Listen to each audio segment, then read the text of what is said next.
References to character play a role in a great deal of philosophical discussion. The notion of character is fundamental to any study of virtue and vice. It's frequently invoked in discussions of the self and comes up often in conversations about freedom and responsibility.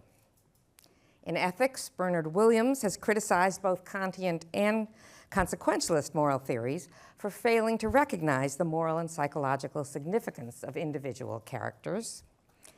And some philosophers, impressed by the findings of situationist psychology, have raised doubts about whether the notion of character has any application at all. But despite the relatively frequent appeals to the notion of character in philosophy, remarkably little attention has been paid to the concept itself. And when philosophers have taken the trouble to define it, they have defined it in different ways. I don't want to legislate or revise ordinary language, or to claim that there's a right way to define the notion, much less propose a definition of character with necessary and sufficient conditions. But if it is playing a role in philosophical inquiry, it is important that we understand what we mean by it in its particular context. Although the term is often used broadly to encompass most of a person's psychological traits, there is a narrower and more robust sense of character that I think is relevant to a number of the philosophical issues in discussion of which the word is invoked, but whose difference from the broader and thinner sense tends to go unnoticed. My aim today is to bring out the distinction and to consider how best to understand the more robust sense of the term.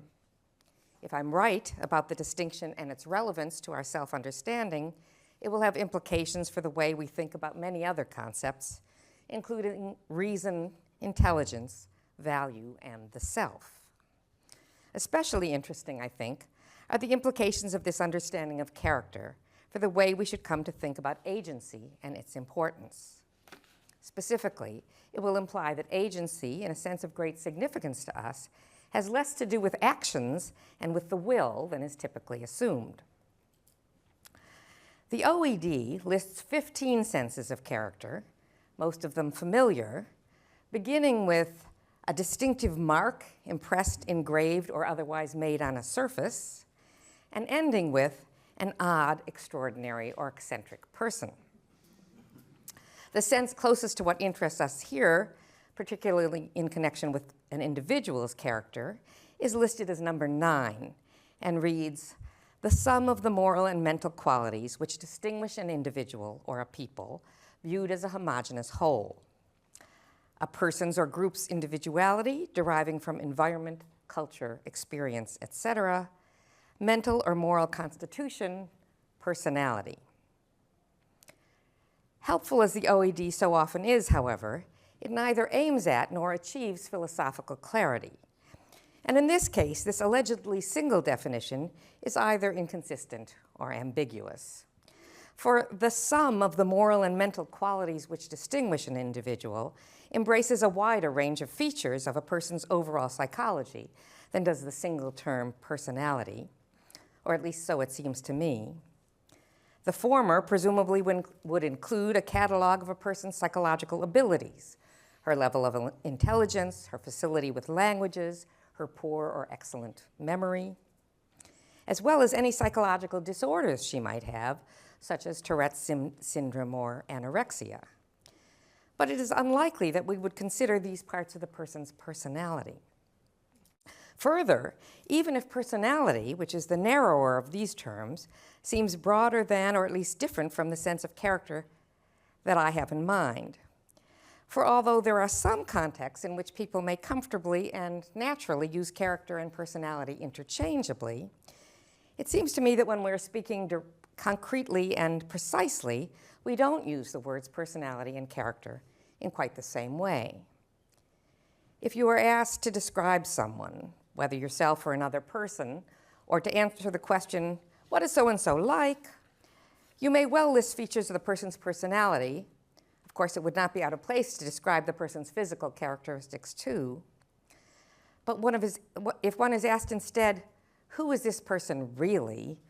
you're apt to focus on a narrower set of qualities, which we are more likely to classify as aspects of the person's character.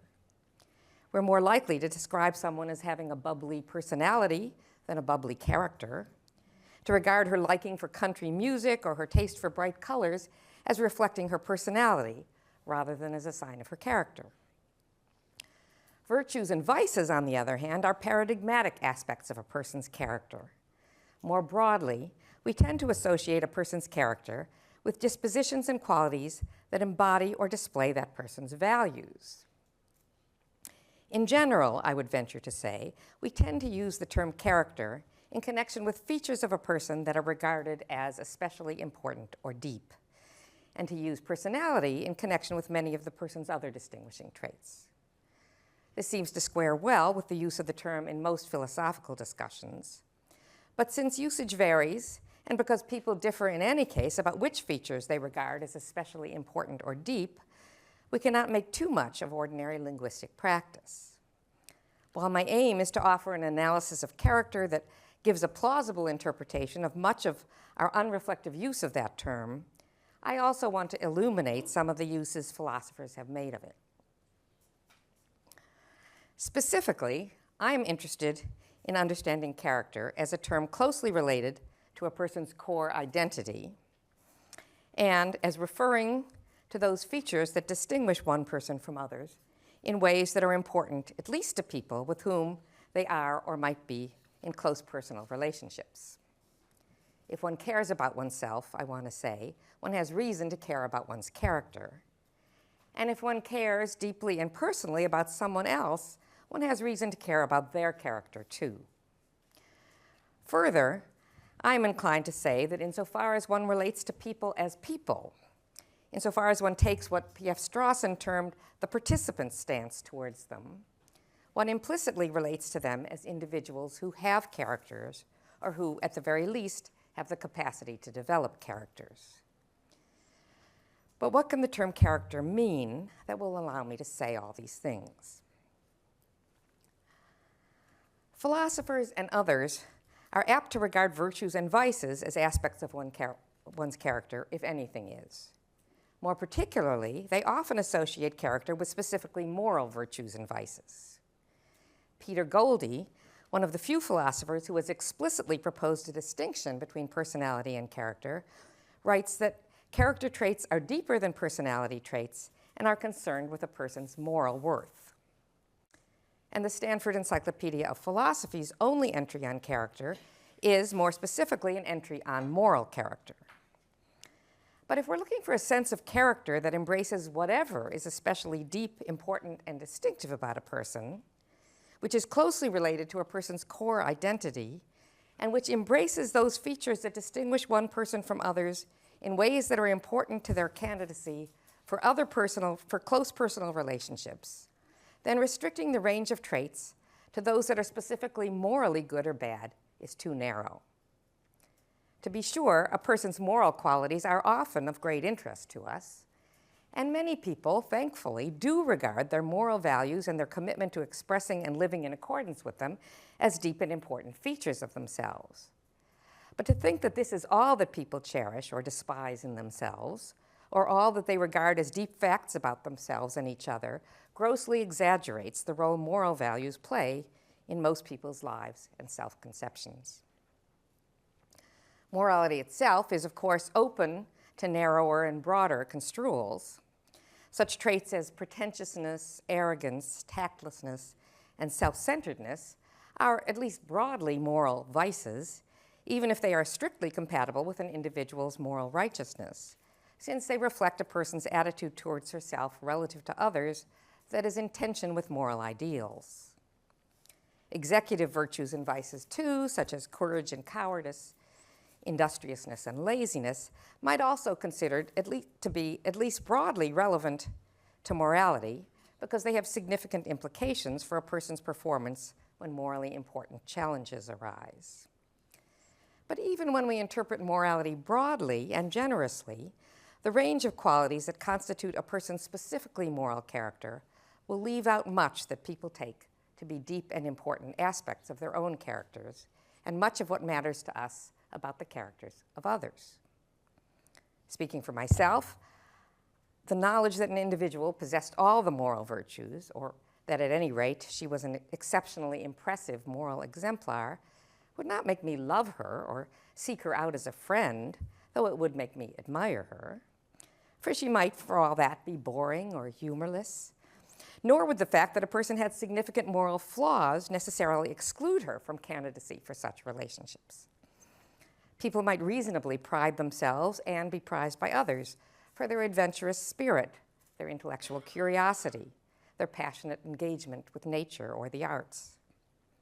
This suggests that a definition of character that relates it to reflections of a person's values generally, and not only or especially to the person's moral values, will get closer to the sense of the term we are after.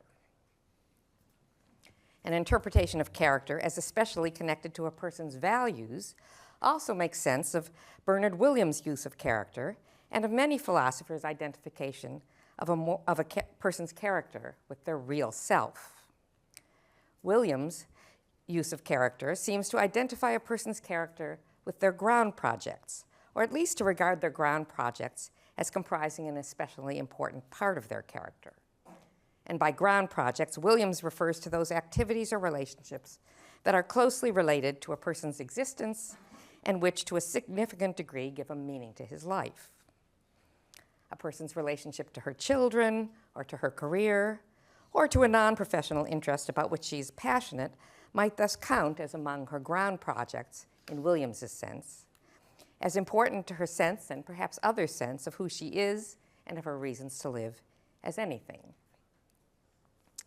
Much as I support Williams' emphasis on the importance of a person's ground projects to moral psychology and moral theory, however, and loath as I am to disagree with anything Williams says, I confess that I find his use of character linguistically odd and unfortunate.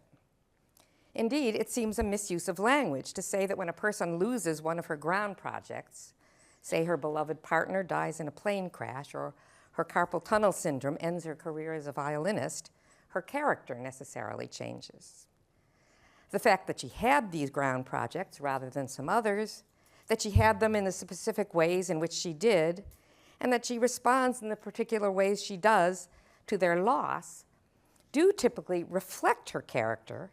And indeed, the loss of one of these ground projects may, depending on the details, lead gradually to a change in character. But they are not themselves parts of her character.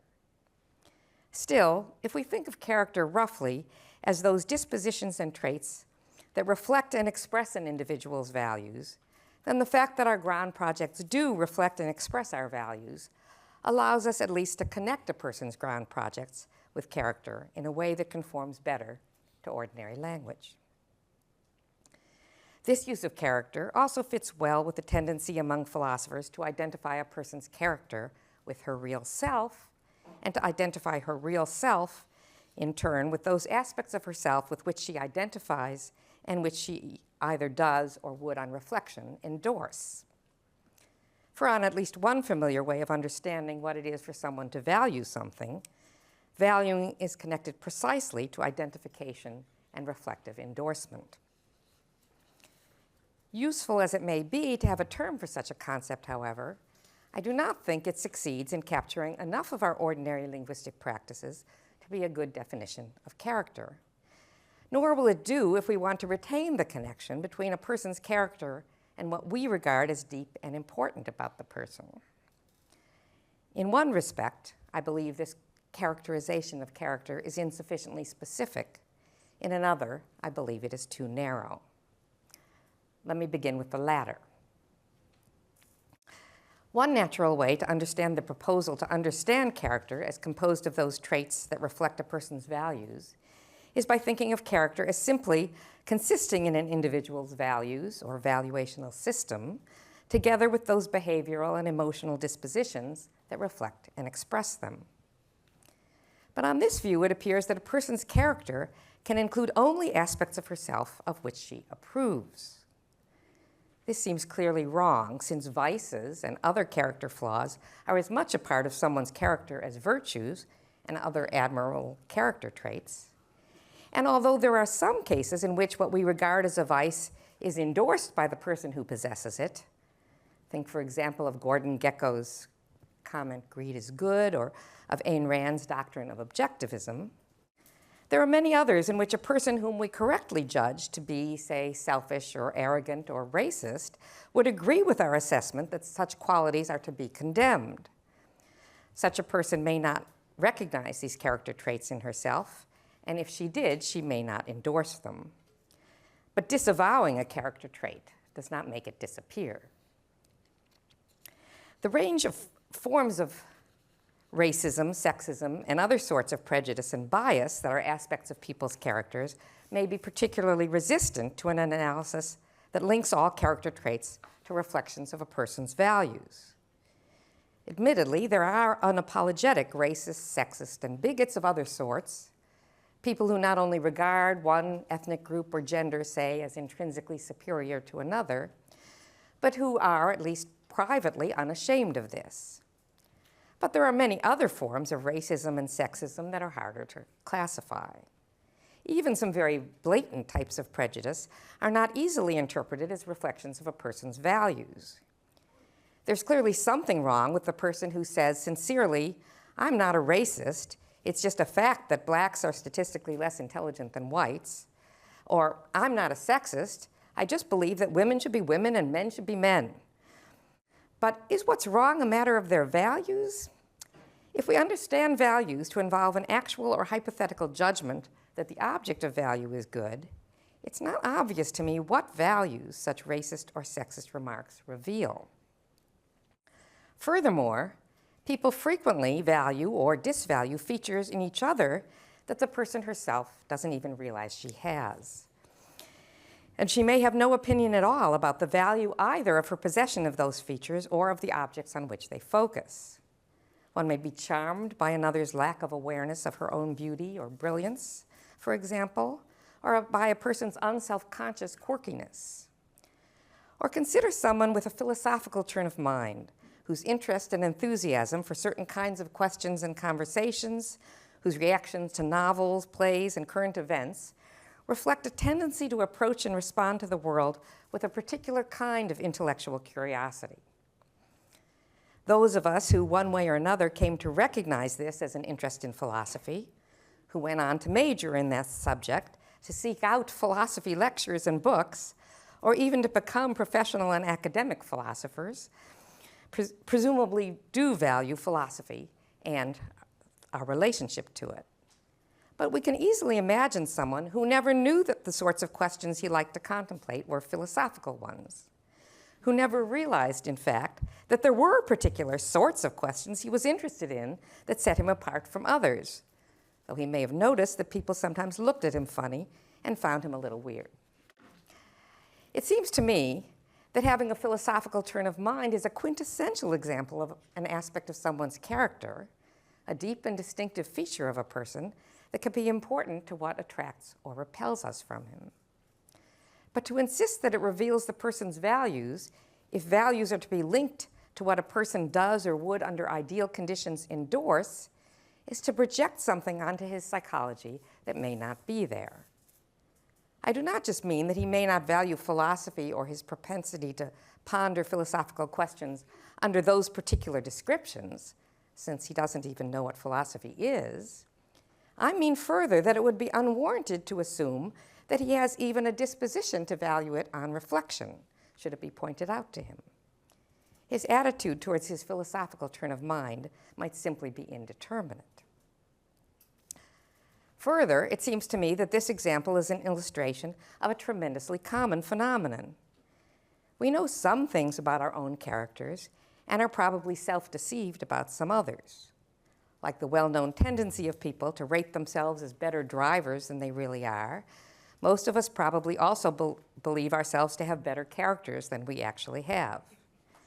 But equally, there's much about our characters that we are simply unaware of, features of our psychology that are so much a part of us that they're part of the background that shapes the way we see and respond to the world without ever being an object of our perception itself. Such features need be neither good nor bad, such as having a philosophical turn of mind, but they may well contribute to one's distinctive identity in a way that matters both unconsciously to oneself and either consciously or unconsciously to others. Speaking for myself, I like it this way. I do not really want to know what it is about me that makes some people like me and presumably makes others dislike me for being the particular person I am. Being too self-conscious about one's character can make one stiff and artificial, just like being self-conscious on the dance floor. Though I hope that I do not have a bad character, and I would want to know if I have flaws and vices that I ought to try to eliminate or reduce, if I could find such things out without finding out everything else, good and neutral, that others see in me as making me the way I am, I would prefer it. Ralph Waldo Emerson seems to have a similar thought. The less a man thinks or knows about his virtues, the better we like him, he wrote. Though this attitude is not universal, the fact that it is intelligible lends support to the idea that our characters, in the sense I'm trying to elucidate, include more than the range of dispositions and attitudes that reflect and express our values, at least if values are identified with those things that we do or would on reflection endorse or judge to be good. Some aspects of our characters reflect attitudes and dispositions that we positively disvalue, and others reveal things about us that we have no opinion about. Thus, I propose that we understand character as consisting in the complex of those dispositions and tendencies that reflect and express our distinctive ways of seeing the world. By substituting our ways of seeing the world for our values, I mean to broaden the set of features that count as aspects of character beyond those things that reveal our evaluative judgments, and to de-emphasize the importance of whether the tendencies and dispositions that distinguish us are ones we would endorse. But the phrase is vague and indeed metaphorical, and so, as a characterization of character, it needs to be supplemented, explained, and clarified. One point worth mentioning is that a complete description of our way of seeing the world, as I wish this to be understood, would not only include those features of the world that are salient to a person, and in what ways they are salient, it would also include or make evident what features are not salient. Such absences can be of particular interest when they depart from the ways most people see the world, especially if one thinks there's something particularly good or bad about this lack. Thus, for example, inconsiderateness or thoughtlessness can be aspects of someone's character, most naturally understood in terms of someone's failure to see other people's needs or sensitivities. A certain kind of selflessness might consist in the fact that in certain sorts of circumstances, a person does not give much attention to her own welfare when deliberating about what to do.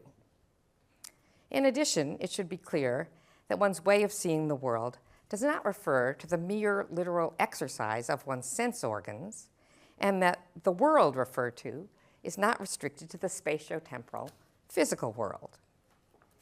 If a person literally sees the world in black and white because his rods and cones are damaged, this tells us nothing about his character. But it is a part of someone's character that he sees the world in black and white in the metaphorical sense, which refers not just to his tendency to classify people and objects as either wholly good or bad, beautiful or ugly, for us or against us, but also to his approach and assessment of policies, principles, and ideas. Indeed, although I have objected to identifying a person's character with the dispositions and tendencies that reflect the person's values as too narrow to embrace all that we typically include in the idea of character, that definition is on the right track in focusing not so much on what the person sees, but on the way he sees it, on what he sees it as, in a way that marks different objects and ideas in evaluative, effective, and conative ways. To value or disvalue something is, at least in part, to see it as relatively good or bad, worthy or unworthy. As a person goes through life, encountering people, places, and objects, confronted by challenges, making judgments and choices, her values have much to do with the way she sees and responds to the world.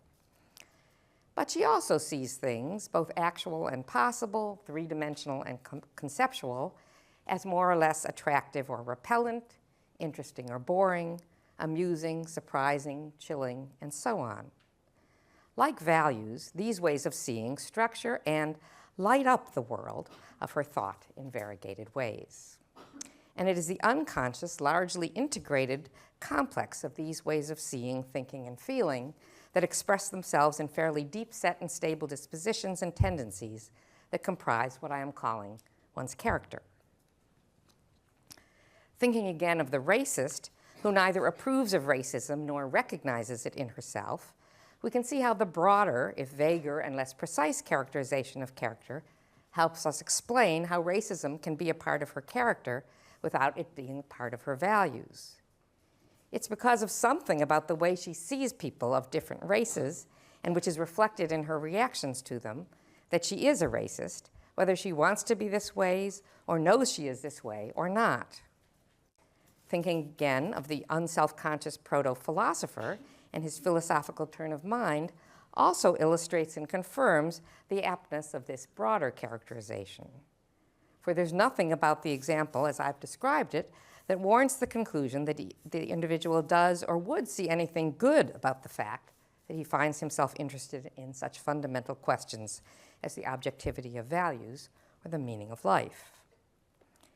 As I said before, he may not notice that he has this tendency, and if he does notice, he might just shrug it off with the thought, this is just how I am. Indeed, depending on his social environment, he may find this feature of himself embarrassing and regrettable. The philosophers in the audience might think back on how they felt about themselves in high school. But the fact that certain kinds of events lead him to ask certain kinds of questions, that he's drawn to certain kinds of books and movies and conversations, that his imagination follows certain paths and not others, are symptoms of a deep-seated and stable tendency that tells us something important about him, important at least to people with whom he is or might be in a close personal relationship. That is, it tells us something about his character, as I'm using that term, something that I want to include in the admittedly imprecise but suggestive phrase, his way of seeing the world. A difference between the definition of character I've rejected and the one that I'm proposing that hasn't yet been emphasized is the change from understanding character to refer to a set of dispositions and tendencies to understanding it as a complex of dispositions and tendencies. The first characterization suggests that one's character consists in some or all of one's character traits, which at first glance might appear plausible and unsurprising. But talk of a complex of dispositions and tendency seems to refer to something more integrated or unified. This unification seems almost required by the shift from a description of character in terms of values to one that reflects how an individual sees the world. For while it's perfectly natural and straightforward to speak of a person's values and the dispositions or character traits that express them one at a time, it's awkward and peculiar to divide one's way of seeing the world into separable components. The unity of consciousness that characterizes people of moderately good mental health is such that their evaluative, affective, and conative dispositions interact and blend in ways that seem to yield a single perspective or point of view. I don't mean that people's ways of seeing the world are necessarily rationally coherent or even consistent. A person may be attracted to something that she does not value, bored by something in which she thinks she ought to take an interest. Nor do I mean to suggest that people's points of view and their characters cannot change over time. People can grow cynical or get religion or become more or less politically conservative over time. But even rationally incoherent thoughts and feelings can contribute to a single perspective, which might be reflected in elements of ambivalence and confusion that are part of the person's way of seeing the world. Once the shift from conceiving of character as a collection of traits to understanding it more holistically has been made, it seems an improvement. For while honesty is presumably a character trait and an aspect of someone's character, a person who is honest and tactful is honest in a different way than one who is honest and tactless. Her honesty is shaped in part by her tact, or lack of it, as it is by other aspects of her character, such as, for example, an attention to detail. Perhaps this is why it can seem so difficult to describe the people we love in a way that could explain to someone else what it is that makes us love her, and why it's hard to imagine two people with exactly the same character, even though there's nothing about the idea of character that makes it conceptually impossible. When we reflect on the characters of people we know, or what we mean when we refer to their characters, it seems that no list of traits, however large, will fully capture who they are. Thus, it appears that a person's character is more than or other than a collection of traits.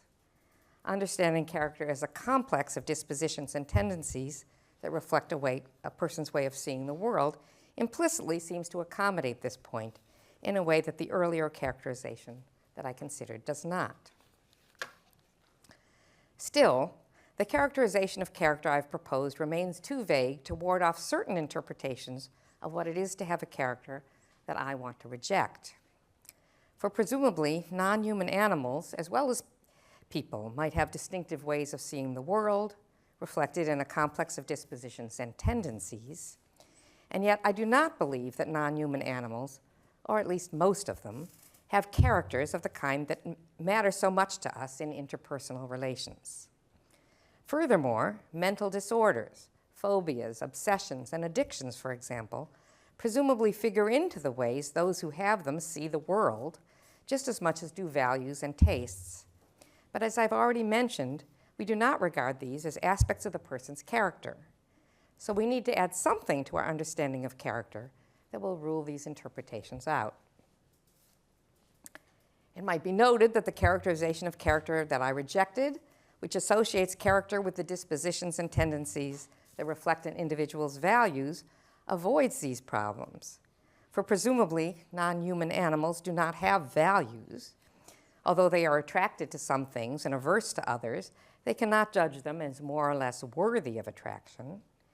And mental disorders do not, as a rule, indicate anything about their victims' values. Famously, being addicted to a drug does not imply that you value either the drug or your consumption of it. Having a compulsion to steal is compatible with strongly disapproving of theft. By broadening the definition of character in a way that weakened the association of character with the reflection of an individual's values, something important to what we mean by character seems to have been lost. But what exactly? It cannot be the connection to value itself if we want to retain and vindicate the intuition that such traits as racism or snobbery can be aspects of a person's character, even if the person doesn't value these things or value anything else that is specifically implied by these traits. But the following thought experiment might suggest something implicit in our thought that is at least contingently related to valuing. Imagine a dog that has been conditioned to respond differently to people according to the color of their skin. It's trained, let's imagine, to growl and even act aggressively towards dark-skinned people, but not light-skinned people. Is the dog racist? Although its behavior is clearly discriminatory, it seems to me highly misleading to use that term. And yet, if we think that people who discriminate in such a way may be racist, even if they don't endorse racism or value light skin, it cannot be the difference between valuing and not valuing that explains our different responses. Intuitively, it seems wrong to consider the dog racist because the dog is incapable of understanding what racism is. Although it can be trained, that is, conditioned, to respond differently to people with different skin tones, its behavior cannot mean what it means when human beings exhibit racist tendencies. The dog cannot understand the very idea of race or form the thought that some people are inferior to others, nor, a fortiori, can it consider whether and why such a thought would be wrong. By contrast, if a person living in 21st century America has dispositions to react differently to blacks and to whites, it's reasonable to assume that she does see blacks and whites as belonging to different races, that she sees them as correspondingly different in objectionable ways, and that she has the mental capacities to question these dispositions, both morally and descriptively. I don't mean to insist that such a person has control over these dispositions, certainly not that she can change them at will. Whether she is accountable and blameworthy for her racism, and if so, how blameworthy she is, are further questions, the answer to which may depend on additional facts. The present point is simply that the judgment that an individual is racist, where this is understood to refer to an aspect of an individual's character, involves more than the observation that she has a psychological disposition to react differently to people of different skin tones. It involves an assumption that the disposition in question reflects a certain kind of understanding that gives the disposition the meaning it has. Some philosophers might want to paraphrase this point by saying that a disposition can only be racist if it is reasons responsive. And indeed, Peter Goldie has suggested that reasons responsiveness is a criterion of aspects of character quite generally. They might claim that the difference between a dog's being trained to respond differently to individuals with different skin tones and a child's being taught to do this is that the dog's behavior is merely a product of operant conditioning, while the child is given reasons. Similarly, they might note that mental disorders are notoriously not responsive to reasons. If a person has a phobia, for example, her fear will not be responsive to the knowledge that the object of her fear poses no danger. If a person is a literally pathological liar, then her disposition to lie will not be sensitive to whether lying is apt to bring her benefit or harm. Thus, they might say the feature of reason's responsiveness explains the difference between dispositions that are part of one's character and those, like mental disorders, that are not. But the philosophical terminology of reason's responsiveness is ambiguous and potentially misleading. Understood one way, it's not clear why traits acquired by operant, that is Pavlovian conditioning, would not be considered reason's responsiveness. For if a dog is rewarded for treating blacks and whites differently, doesn't that count as a reason to do so? And if new training rewards him for reversing or modifying these behavior patterns, isn't the dog responding to reasons to change?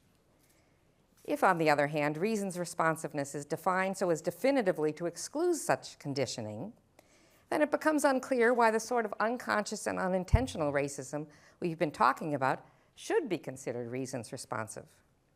For the sorts of thoughts and patterns that tend to constitute racism and sexism of this sort are typically not taught explicitly through the offering of reasons by parents, teachers, and peers. They are rather picked up, absorbed from our cultures in subtle, subliminal ways. Moreover, as we have already emphasized, such thoughts and patterns are not readily susceptible to change, either as a result of our better judgment or of our will. Nonetheless, there is a difference between what the dog's conditioned behavior shows us about the dog and what the human being's acculturated responses show us about her. Insofar as the suggestion to regard reason's responsiveness as a criterion of character is meant to capture these differences, it's on a right track. The acculturated racist, I want to say, has acquired a way of seeing blacks and whites that is different from what the dog has acquired. There is a kind of understanding, albeit bad understanding or misunderstanding, manifest in the responses of the racist that is absent in the dog. And although the acculturated racist may neither endorse her dispositions to discriminate, nor be able directly and immediately to control them, she is at least in principle capable of changing with respect to them over time as a result of coming to understand and appreciate the significance of race differently from what her dispositions currently reflect. I shall put this by saying that the racist dispositions are infused and informed by an active intelligence. That they are infused with intelligence is meant to specify that they are shaped by and reflect understandings of race that involve concepts and content she has come to acquire through a combination of thought and experience. That they are informed by an active intelligence is meant to add that these dispositions are subject to continued change by further thought and new experience, as well as by the gradual effects over time of thought and experience already present and past. It's worth stressing that thought includes not only the exercise of reason, but also that of perception, imagination, empathy, and whatever other faculties contribute to our understanding and appreciation of the world around us. In arguing for the relevance of active intelligence in determining whether a disposition or trait is an aspect of character, I've used the contrast between the acculturated racist and the dog in order to avoid the tendency to think that the relevant difference between aspects of character and other psychological traits is essentially related to whether or not the agent values or endorses the dispositions and judgments at issue. But when we turn our attention to dispositions and traits that are endorsed by their agents, and to patterns of judgments, desires, and responses that on standard accounts would be regarded as constituting an individual's values, the relevance of active intelligence in differentiating aspects of a person's character from other features of her psychology remains. Consider, for example, the difference between a man whom we would intuitively describe as possessing the virtue of honesty and one who, perhaps as a result of brainwashing or a pathological desire to please his father, has acquired a strong disposition to tell the truth. Let us assume that the second man, as well as the first, approves of this feature of his psychology. Both have not only the desire to tell the truth, but a second-order desire that the first-order desire be effective. Both not only want to tell the truth, but also judge that truth-telling is good. But the first person must have some, not necessarily articulate, understanding or appreciation of why truth-telling is good, that will give contours to his value in truth and truth-telling that the second will not have. So that the honest person, that is the one who has the virtue of honesty, will not be moved by his value in truth to reveal to his father-in-law that a surprise party is being planned for him that evening, much less to direct the Nazi at the door to the Jewish neighbor hiding in his attic. On some, perhaps most philosophical accounts of what it is to value something and of what counts as an aspect of character, both men would qualify as valuing truth and as having honest characters. I prefer to describe them differently and to say of the second man that he has at best a feature that simulates honesty. This is what I had in mind when I said in my comments about an earlier proposal about how to define character, that it was not just too narrow, but insufficiently specific. I hope it is clear that to anyone involved or potentially involved with these individuals in a close personal relationship, there's an enormous difference between them of more than instrumental importance. To sum up, I've proposed a definition of character as the complex of dispositions and traits that reflect and express an individual's way of seeing the world. A definition that is meant to answer to a sense of character that takes one's character to be closely related to one's core identity, sometimes referred to as one's real or deep self. According to this definition, one's character is not restricted to the reflection of interests and dispositions that one does or would endorse. It is rather distinguished by its constituting a response to the world that involves the exercise of an active intelligence, where the concept of intelligence itself is not to be understood as equivalent to reason and rationality. It's worth noting that one who accepts this definition and takes it to heart is apt to give a less central place to the role of intentions and of will than current philosophical theories do in their conception of what is important about people. For although one's character, as I have defined it, both shapes and is shaped by one's will in important ways, there's also much that is not intentional or voluntary that is significant in determining one's character, and there are many ways in which one's character reveals itself other than through one's intentional acts. In developing the conception of character that I have, and in trying to make it plausible to you, I've tried to bring out the extent to which our intuitive and pre-reflective thoughts and responses to ourselves and each other include non-intentional, non-voluntary, and non-endorsed features of our outlooks and dispositions in our sense of our identities in actual practice. We sometimes do acknowledge that there are deep aspects of our psychologies that we didn't and wouldn't choose and that are not under our control.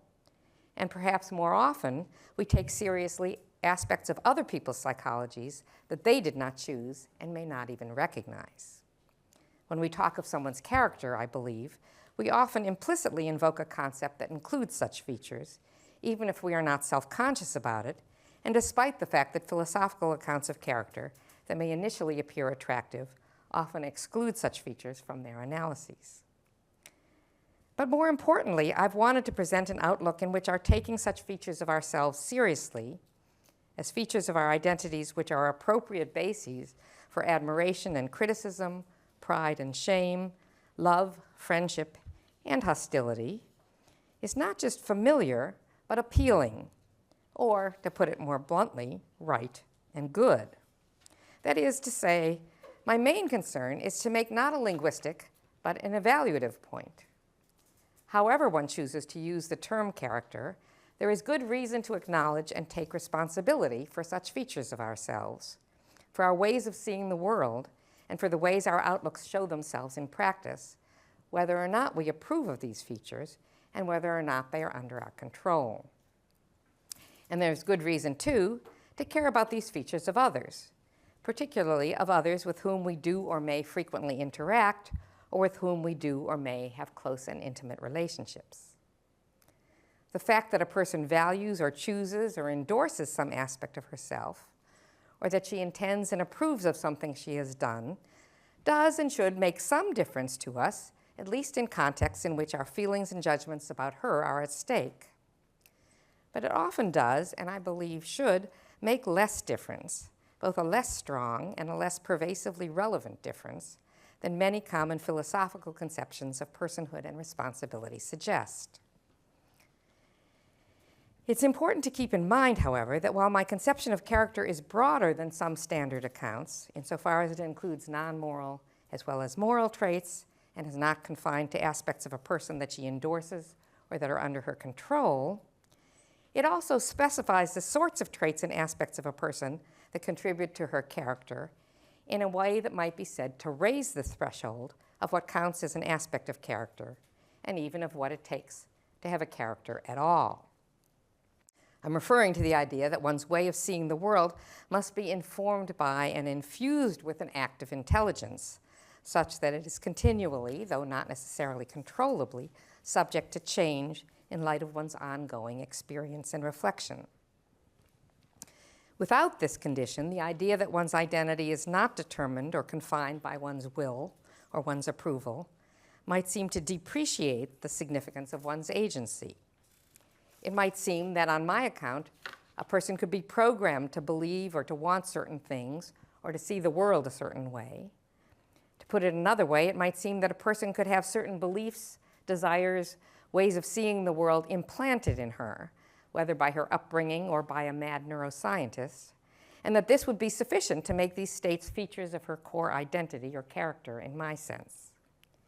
Such an account seems to allow that a person might be passive with respect to her character or core identity, and it might be thought that it was precisely in order to reject this possibility that philosophers like Harry Frankfurt and Christine Korsgaard have insisted that one's core identity be restricted to features of oneself that one has in some way chosen or embraced. But if the condition, or better, the specification, that one's way of looking at things must be informed or infused with an active intelligence is understood properly, one can see that this interpretation of my account must be rejected, for the exercise of active intelligence is, as its label suggests, active, not passive. One can perhaps conceive of a being with active intelligence having a desire or belief implanted in him. One might, for example, be hypnotized or brainwashed, or just socially conditioned to like Big Macs, for example, or to believe that women are less rational than men. If the individual is already fully developed, the belief or desire might be fully in line or harmonious with a host of their other beliefs, desires, and attitudes, or it might be quite anomalous, or something in between. Whether the implanted state sticks and gets incorporated into the subject's way of seeing the world will depend on how they reflect, imagine, and otherwise respond to it as it clashes or reinforces other aspects of their way of seeing. If the individual is at an earlier stage of development, just coming to form a point of view of their own, the state in question will presumably be less strongly subjected to tests of coherence. It may therefore be more likely to take hold, at least for an initial period, and even to contribute to the addition or rejection of further beliefs, desires, and other dispositions. But still, if the subject is one with active intelligence, and there is nothing peculiar about the state under consideration, it will not be permanently fixed, impervious to the challenges new experiences and thoughts might pose over time. To describe the subject, whether the already mature or still developing subject, as passive with respect to this process is misleading at best. The point can be missed if one identifies agency with the ability and disposition to act, and identifies action in turn with the exercise of choice or will. Calling attention to what it is like for an individual to exercise active intelligence, however, should make one question this way of conceiving of agency and its opposite. Thinking and looking, listening, imagining are active states, even though we frequently do not choose or control whether we are engaged in them, nor choose or control what it is that we will think, see, and so on. Yoga instructors sometimes instruct their clients to just let their thoughts float by and pass through their minds. That is, to be passive with respect to their thoughts. But the difficulty of doing this, or for some people, of even understanding what it would mean to do this, brings out the fact that the default way of thinking is not passive. It takes effort to disengage, and in many cases, it may be impossible to do so. Most of the time, I believe, we take it for granted that when we ascribe a thought, desire, or value to a person, that thought, desire, or value is infused with active intelligence. When we describe someone as honest, for example, we assume that she not only has a desire to tell the truth, but some kind of understanding or sense of what is good about truth-telling, about how good it is relative to other values, how it affects people to be dealt with honestly or dishonestly, and how being honest, or not, affects the quality of one's relationships with other people. And it is reasonable to take this for granted, since it is almost always people to whom we are ascribing thoughts, values, and so on, and people are almost always actively intelligent creatures, exercising their faculties of thinking, perceiving, and so on most of their waking lives. But because we take it for granted, we rarely notice it, and our philosophical accounts fail to mention it. Perhaps it is for this reason that the active-passive distinction and the corresponding idea of agency has been conceived as having so much to do with choice or will.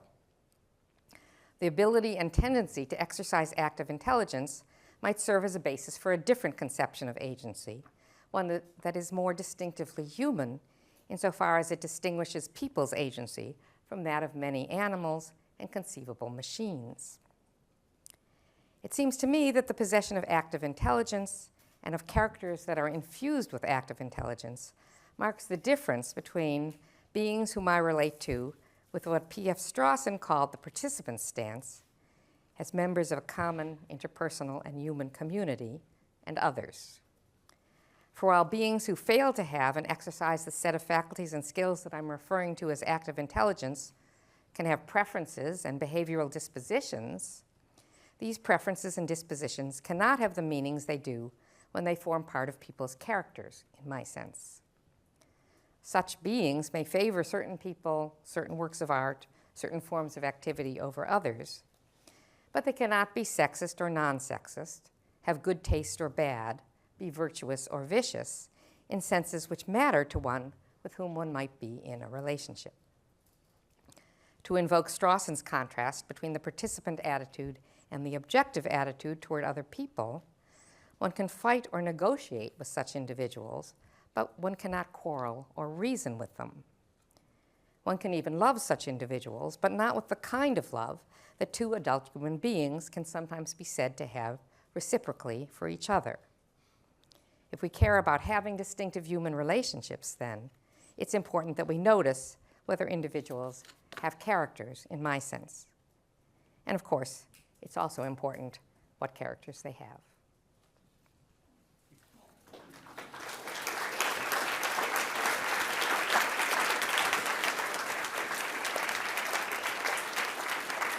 That was a wonderful talk. Thank you very much. Questions? Bear. This is just an invitation to you to say a little bit more about, the way things strike you, the way the world seems to you, that in the ways that reflect active intelligence. The example of it that you came back to a few times toward the end, involving honesty, you put in terms of one's having an understanding of why truth-telling is good. I think that was the phrase you used. And that was to contrast the truth-teller whose tendency was merely the result of post-hypnotic suggestion and presumably doesn't involve active thought, right? But the way you're characterizing the good kind of character constituting trait, it does seem like it's put in terms of evaluative consciousness, understanding why truth-telling is good. That sounds a little bit reasons responsive-y to me. It seems like if it's a reflection of the tendency that involves active intelligence, that you have a conception of what's good, about a certain way that you're inclined to behave.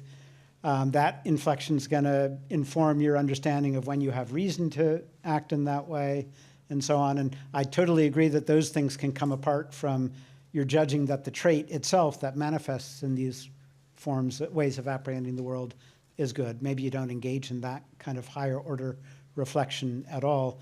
But the tendency itself, it seems to manifest in what look like, evaluatively inflected thoughts that connect to a certain way of understanding maybe what reasons responsiveness might come to. And if that's built into the ways, the character traits in your sense shape your understanding of the world, then you might think that subsequent experiences and things that happen to you and forms of reflection could continue to, to have an influence and to induce change. And so insofar as they lead to modifications in your understanding, for instance, of what's valuable about truth-telling. So why isn't this just the kind of reasons responsiveness kind of account of the traits that you seem to be rejecting? Maybe I suggested I was rejecting more than I was. As I said at one point, I think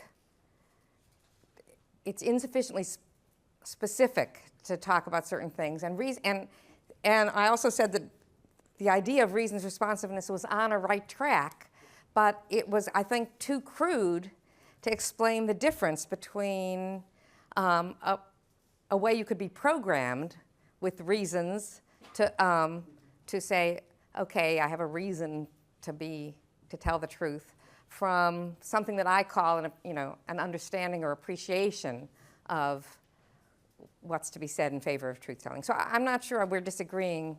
I just, I wasn't rejecting it so much as wanting to get inside of it more. Okay.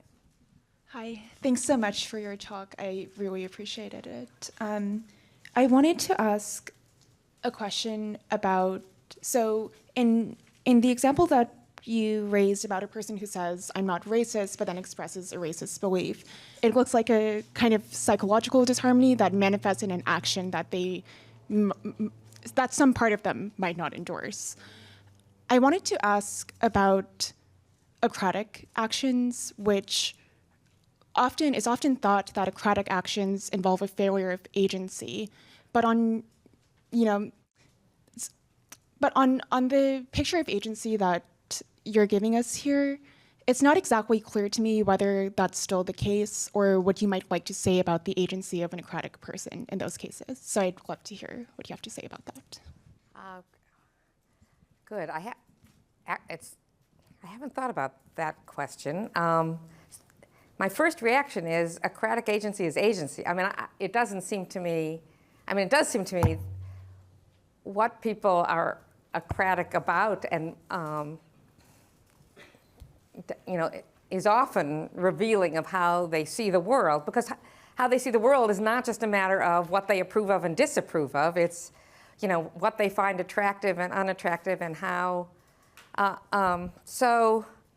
which isn't the same as what they judge to be good or bad. So yeah, I would just reject that idea that it's, is there something else I should say more specifically? I think what you said makes sense to me. And I would also ask, I guess another kind of related question I had was that if agency is related to these expressions of active intelligence, then where does that leave action? Like, must active intelligence translate into action, and by what rules, I guess, should we expect it to follow? Well,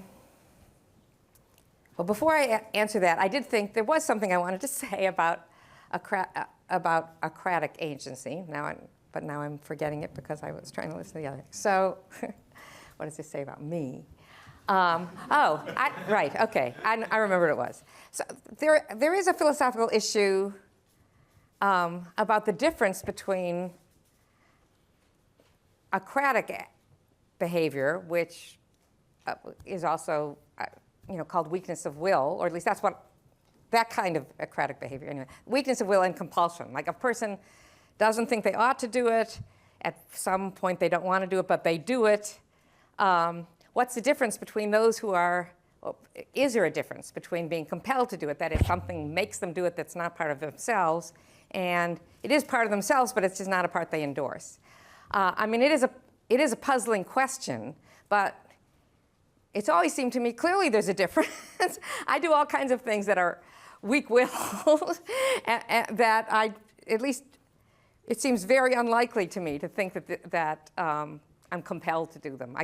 I should have done better. I could have done better. I just didn't do better. And so, I mean, this is a good. The things that are weak-willed, I would say, are evidence of agency. The things that are compelled are not, in the sense it involves an active intelligence, because they're kind of rigid and not responsive to active intelligence, right? So that was right. So I did want to add that. Now, right. So now your further question was, remind me again, what?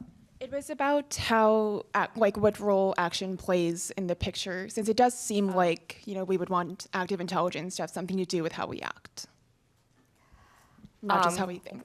Well, active intelligence has, is reflected in how we act all the there are lots of issues in which whether you have control, whether you knew what you were doing, all of those things will be important to various judgments and questions we have about a person, and how, including how responsible we hold someone for what they do.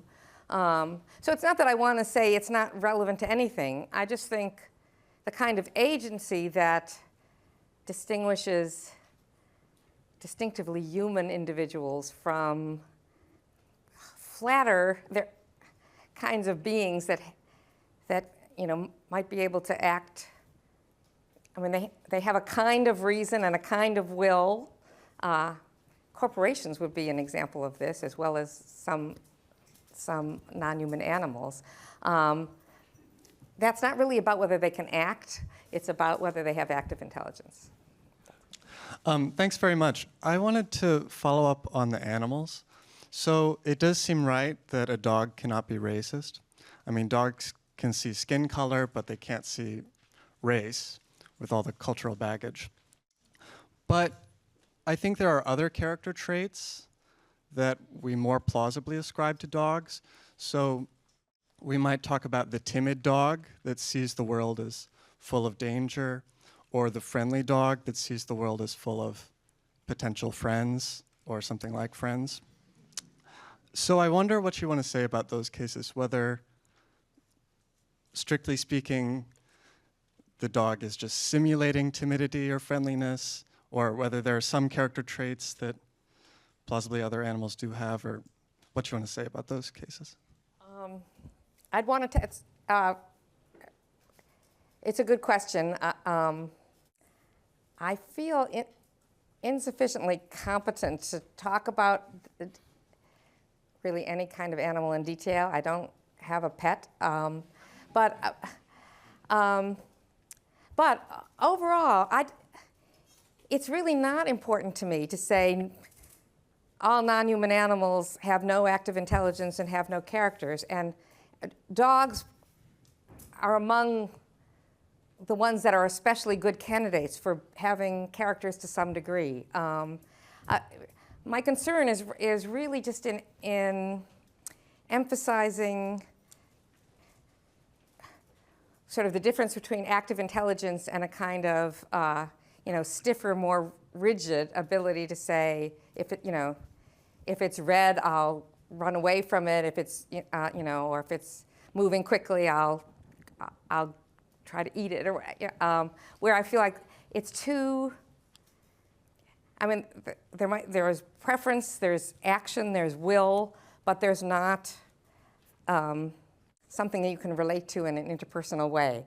Now, of course, well, I say of course, I don't think you can relate to a dog in a completely interpersonal way, but the kinds of relationships you can have with one kind of animal or with one particular animal are quite, they can get pretty interesting and rewarding in ways that involve something like character. So I basically just want to say it all depends on the details, and I don't really know the details. So this comes back to, I think, weakness of will. I mean, so there's a difference between sort of the person who has the encratic person and the acratic person, and there's a difference between the courageous person and the cowardly person. But it isn't immediately obvious to me that the difference has to be a difference in how they see the world. I mean, it might be that the courageous person and the cowardly person both see the danger and both see the importance of, protecting the city or whatever it is. But one has the ability to control their impulses, and the other doesn't have the ability to control their impulses. Now, you might say that the ability to control impulses itself constitutes a way of seeing the world, but it didn't seem to me sort of obvious that that was the way to understand it. So there seemed like there needed to be some further element. It's not just a matter of how we see the world, but how we respond to what we see. Yes, I mean, you're right. Yeah. And so, yes, I mean, there are cases and cases. There are different kinds of expressions of weakness of will. I mean, if they literally don't have the ability to do something different, I mean, a phobia might paralyze you in certain circumstances, which I won't include as acrasia, right? But I do think, well, I guess what I think is some people are strong-willed as a kind of they're very good at doing what they set their minds to, and other people are not very good at it. And I think I agree. It really isn't part of ways of seeing the world. It may be right to say it is part of someone's character that they never follow through, or so I think the right thing to say there is just I'm not actually giving a complete characterization of character. I'm really just focusing on a big aspect of it that I think gets treated too crudely, but that it really should be supplemented with something having to do with their ability to carry through on their way of seeing the world. Thanks a lot. I wanted to ask you about the role of individuality in your account of character. So on your account, character refers, you said, to the complex of dispositions and tendencies that reflect our distinctive ways of seeing the world. And earlier, in giving kind of common sense characterizations of character, you said that it refers to the features that distinguish a person from others in ways that are important to people. And yet, when I reflect on my own character, I'm struck that most aspects of my character are ones that I have in common with many, many other people. And yet, these are aspects of my character that I value no less for that being the case. The same is true when I think about the characters of my friends. And indeed, you might think, one of the probably predictable effects of the moral education of children, trying to inculcate in them certain character traits like honesty or compassion or considerateness, is to, in some important senses, make them probably more like one another in terms of character. Now, given the role that integration plays in your role in your account of character, it's of course unlikely that we could have exact doppelganger in terms of character. Though you did say it's not conceptually impossible. So given all that, I just wanted to invite you to say a bit more about the role that individuality is playing on your account of character, and what, if anything, we should think of its value. Well, yeah, good. So the first thing to say is distinctive does not mean unique, right? I'm not suggesting there's that we should focus on, well, what's unique about someone. I think I came into, my interest in thinking about character was closely connected with my interest in what is it that makes me want to be friends with some people and not with others.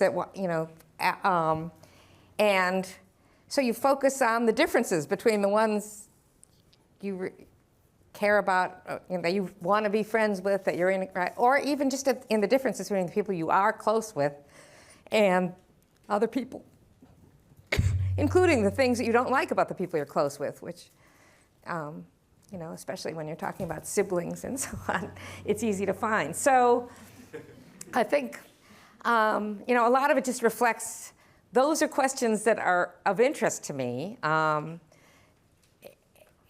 they, tend to concentrate on differences that make you different from somebody else.